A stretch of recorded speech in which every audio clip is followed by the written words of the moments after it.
حضرت عمر رضی اللہ تعالیٰ عنہ روایت کرتے ہیں کہ زید بن سعنہ نامی ایک یہودی تھا جس کو حضور نے قرض دینا تھا۔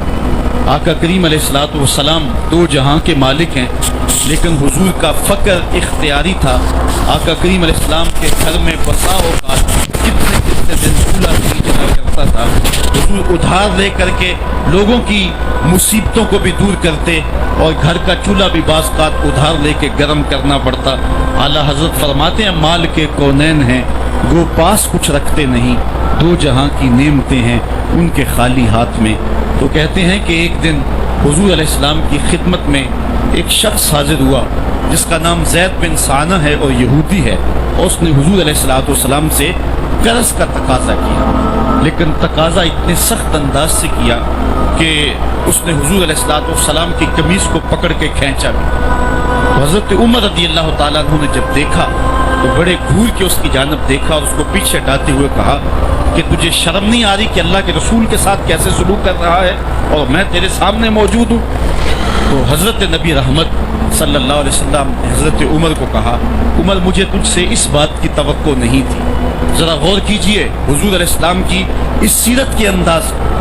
ایک شخص آ رہا ہے اور حضور سے سختی کر رہا ہے، ابھی حضور کو قرض لٹانے کی جو تاریخ ہے اس میں بھی 4 دن باقی رہتے ہیں اور وہ ناجائز سختی کر رہا ہے۔ حضرت عمر رضی اللہ تعالیٰ عنہ نے جب اس کو گھورا اور سختی کی تو حضور علیہ السلام نے فرمایا عمر مجھے تیرے سے اس بات کی توقع نہیں تھی، تمہارا کام تو یہ تھا کہ مجھے حسن ادا کی تلقین کرتے کہ اچھے انداز سے قرض واپس کرو، اور اس کو جو ہے وہ نرمی کی تلقین کرتے، اور پھر آقا کریم علیہ السلام نے فرمایا اس کا قرض ادا کر دو، اور اے عمر جو تم نے اس کو گھورا ہے اس کے بدلے میں 20 وسق زیادہ کھجوریں بھی تم اس کو دو۔ تو زید بن سعنہ نے جب حضور علیہ السلام کی اس سیرت اور اس کردار کو دیکھا اور حضرت عمر رضی اللہ تعالیٰ عنہ 20 وسق اس کو کھجوریں دے رہے تھے، تو اس نے حضرت عمر کو بتایا کہ میں یہودی ہوں اور میں نے تورات کے اندر نبی آخر الزماں کی شان اور عظمتوں کے بیان کو پڑھا ہے، یہ بات ابھی رہ گئی تھی، باقی ساری نشانیاں میں نے حضور میں دیکھ لی تھی، اب یہ نشانی رہ گئی تھی، آج میں نے یہ بھی دیکھ لی، اور پھر وہ حضور کی خدمت میں حاضر ہو کر اسلام کے دائرے میں داخل ہو کر حضور کا عبدی غلام بن جاتا ہے۔